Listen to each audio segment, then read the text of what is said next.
Je raconte. La pluie foulait aux pieds la tristesse hivernale. Certains retenaient toujours leur joie sous l'eau, comme en apnée, pour la protéger, le temps que reprenne une poussée dans l'air à venir. On se sent rarement grandir en hiver. C'est une saison que l'on aime comme un très long mois, une étape seulement qui pose les bilans sur les derniers segments traversés obstinément. On sent rarement sous les draps de manteau, les fumées de cuisine et les bouts d'yeux qui se ferment, l'opportunité de croître. Pour le dire même tout à fait, quelle attitude de légume il nous prend de sauter tout à coup au-dessus de 3 mois sans pousser. On creuse, creuse sous 3 mois sans le futur de soi. Non, mes chéris, je ne raconterai pas plus vite, c'est que vous pressentez, amour, le moment qui vous intéressera. Eh bien, celui-là, vos rêves vous le raconteront très comme il faut. Moi, je parle de ça, et vous parlerez du reste. Grande tête du petit monde. Alors, comme cela était en train de s'éclaircir, l'hiver est un géant dont le regard nous dit « Vous ne me monterez pas dessus ». Hiver n'est pas plus grand que ses adelphes, n'a pas moins de branches que printemps, pas moins de rocs qu'été, pas moins de lumière qu'automne que l'on vient de grimper, mais pour une fois, pour cette fois, le monde hoche la tête et campe au pied des sapins, à la cime de l'an gravi. Hiver, toujours, finit par se lever et dire avec ses yeux, en se penchant sur notre foule ensommeillée, « Merci. Mais désormais la route est encore longue. » Son regard disparaît dans les nuages en pépillant des poèmes, et nous nous éveillons sur les mélodies qui tombent des larmes fraîches de sa torpeur.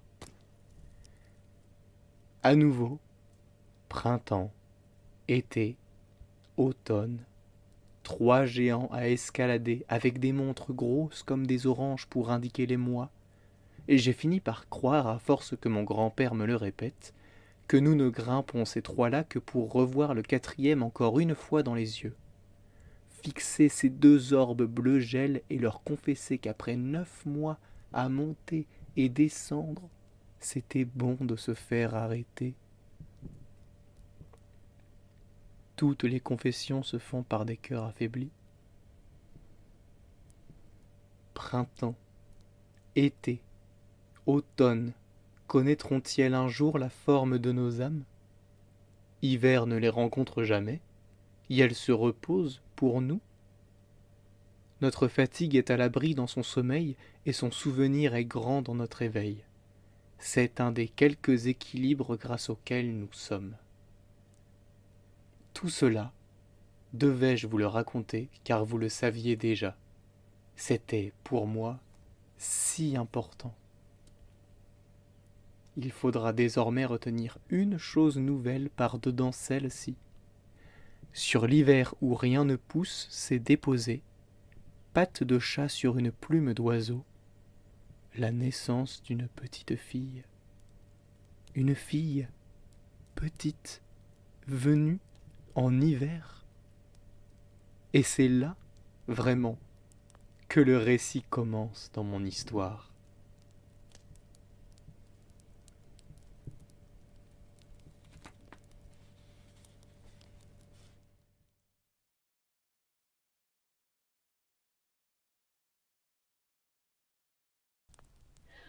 Hurrah! Hurrah! Des hurrahs se jonglaient comme des puces au pied de l'hiver. Le petit bout de monde ne surveillait plus pour un instant ces inflexions pures et gracieusement sautillantes que les montagnes proches et lointaines ne lui avaient jamais connues. Une fille était née sur l'hiver. Petite encore et vouée à l'être toujours, elle ne donnait pas encore à regarder à chacun autour d'elle. Chacun pourtant dansait en tremblant des lèvres comme s'il n'y avait jamais eu qu'un seul miracle à observer, et que chacun, en son cœur, l'avait ancré en l'image de la nouvelle née. Qu'était-elle en train de changer ? Ce qu'on désire le plus, ce sont des idéaux, les idées pour lesquelles nous vivons, l'amour, la paix, la joie. Personne en cet enfant ne concevait la résolution de sa vie, mais ce qu'elle avait permis de comprendre ce jour-là, ce trésor en particulier, celui-là appartenait pleinement aux autres. Le monde se sentait de taille face à cette révolution à deux grandeurs.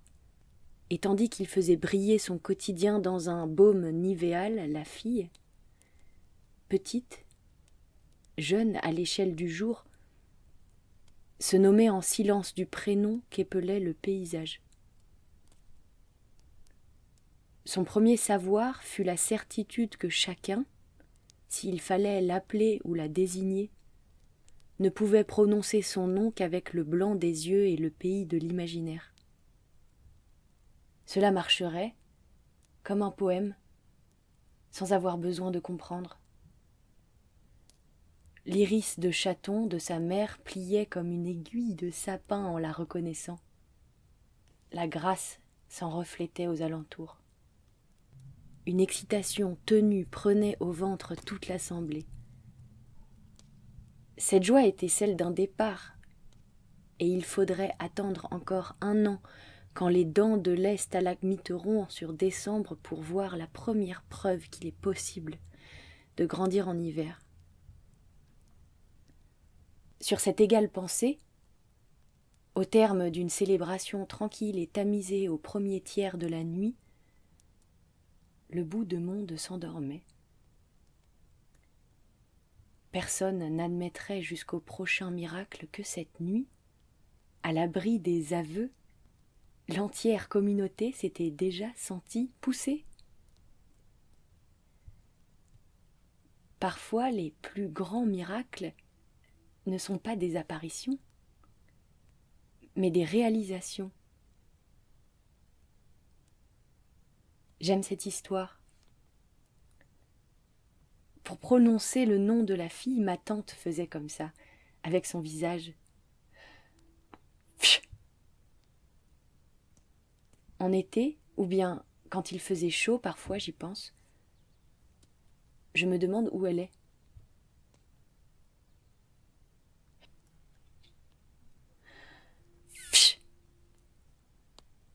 Est un bruit de temps qui glisse. C'est un nom que adorait toujours, mais qui la faisait parfois pleurer au terme des journées grises. D'année en année, la mémoire collective du monde se perforait aux moments de tristesse. On se refusait à articuler hors des paupières le nom d'une jeune fille qui risquait d'être poursuivie par la brume d'un chagrin. On réalise, en racontant, certaines choses qu'on ne comprend pas en vivant. La solitude, la petitesse de certaines révolutions, comment se crée l'oubli par la crainte du malheur, et la tendresse par le refus de s'entremettre entre les faibles et leur fatalité. Dormez-moi dessus. Cette partie ne vous concernait pas. Mais dans vos rêves, pensez qu'il faut prononcer tous les gestes, même les tristes, même chacun des petits qui lient les moyens entre eux. Il faudrait qu'en vous réveillant, tout ça ait été trop pour le retenir. C'est cela les rêves. Trop pour le jour.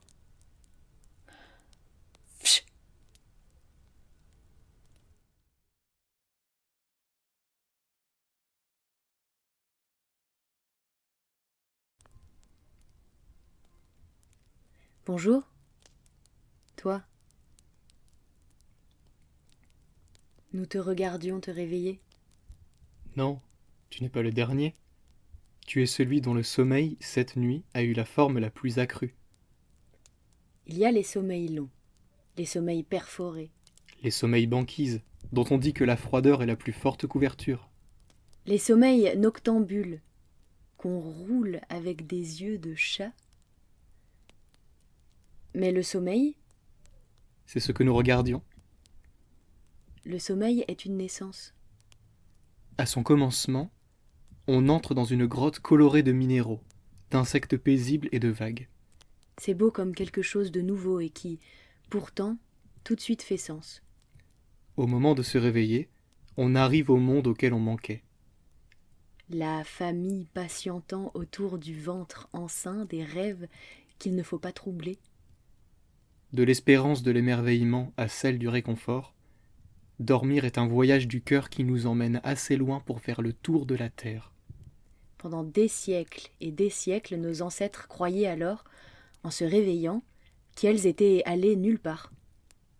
C'est cette petite fille qui a tout changé. Vous vous souvenez comment la prononcer ? Elle était si petite, la peau câlinant les os de si fort et si près qu'après chaque épopée de la nuit, on remarquait chez elle les plus brefs changements. On comptait les étoiles dans ses yeux comme un tout petit bassin qui récoltait l'univers lentement. On voyait ses mollets respirer à force de courir sur les étoiles et la pointe de ses pieds brunir pour ne pas s'y brûler. On voyait ses cheveux pousser comme des cordes proposant de les suivre à des passages secrets. Qui aurait pensé à vérifier, dans les cernes du grand-père et ses célèbres rouflaquettes, dans les sourires en coin de la voisine et ses balades matinales, dans la blancheur de la neige sous les ongles de l'aïeul distrait amoureux, les changements qui opéraient. Ce premier hiver s'était fait flatter l'encolure par la petite empreinte de Psh. Elle était pour toute la communauté la trace d'un animal mythologique, à chercher en soi, puisqu'aux yeux du monde, elle était là, déjà, recevant toutes les gratitudes en s'existant. Je ne raconte pas bien vite, n'est-ce pas ? Je vous suis très reconnaissante de m'écouter pourtant. Un œuf ne bruit-il pas sous la paille enneigée de mon récit stagnant ? Il attendra que vous l'entendiez avant d'éclore, pour que tout aille bien et que tout le monde en soit sûr.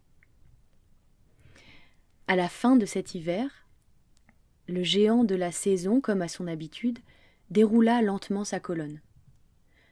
Des troncs de glace luisants de perles d'eau tombaient tranquillement dans l'eau tiédissante où, printemps, finissait de poser les premières grenouilles. Hiver scrutait l'humanité blottie à ses pieds et les premières gaietés chez les sommeils les plus légers. Il ne reconnaissait rien, car tout à ses yeux avait changé. Comme un espoir au milieu de l'éternité, il reconnut une nouvelle petite fille et se tourna, D'un geste qui ressemblait à une émotion. vers printemps. Voilà ce que c'est, devait-il penser, d'accueillir en la maison qui nous incombe le bonheur d'une naissance. Il est beau d'imaginer que ce jour-là, Hiver n'avait pas encore compris ce qu'au début de ce chapitre, nous regardions tous ensemble. Hiver, ce jour-là, entendit le sens du sommeil jouer une mélodie autour de son esprit, en spirale, qui venait se serrer de près à son âme, venant de si loin qu'elle devait jouer depuis le début de l'éternité pour n'être entendue qu'à ce moment. Il s'approcha doucement de la petite fille, comme une plaque de glace ballottée par les vaguelettes d'une eau régénérée, demanda son nom avec ses deux orbes bleu gel affinés par l'onde à leur travers, se releva et dit à toute la communauté : « Merci, mais désormais, la route est encore longue. »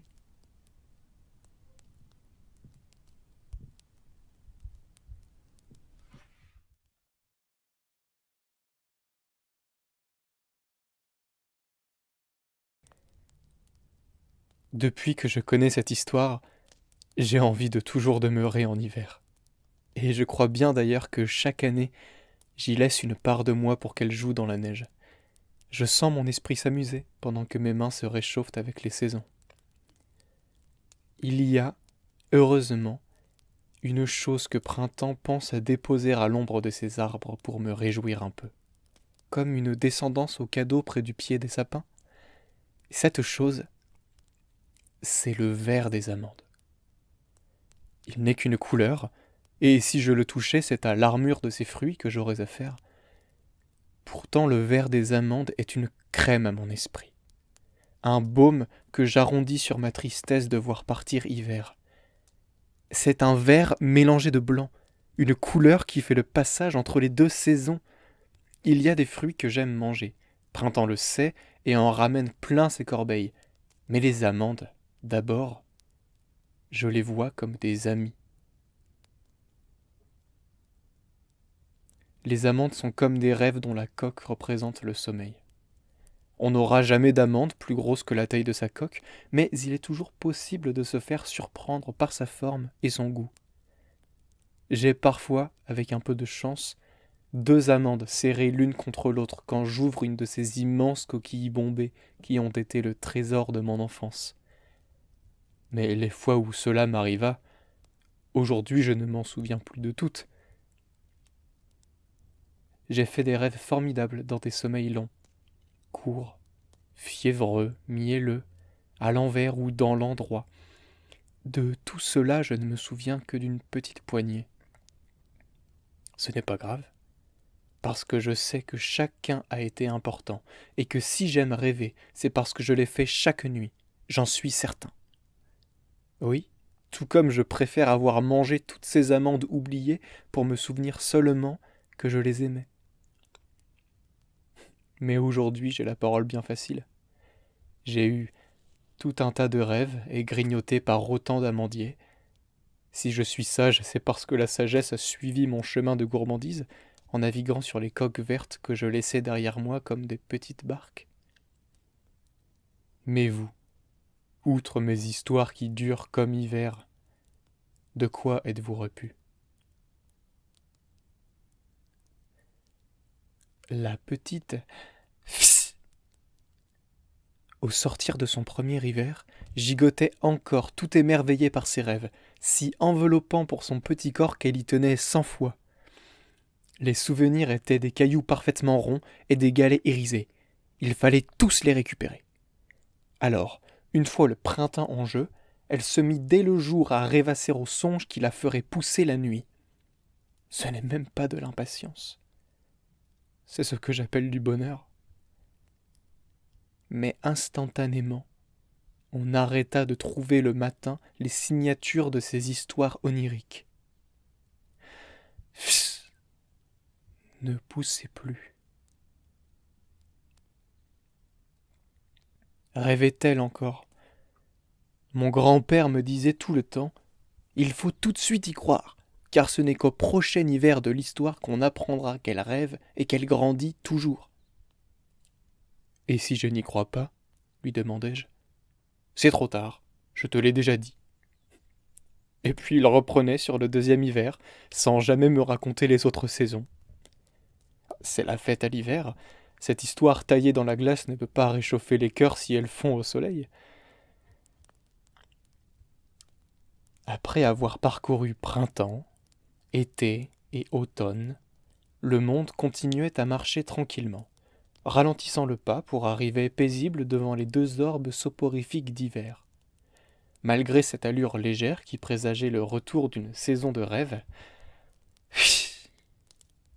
qui n'avait pas grandi de l'année et s'inquiétait pour les paillettes de son sommeil, peinait à avancer.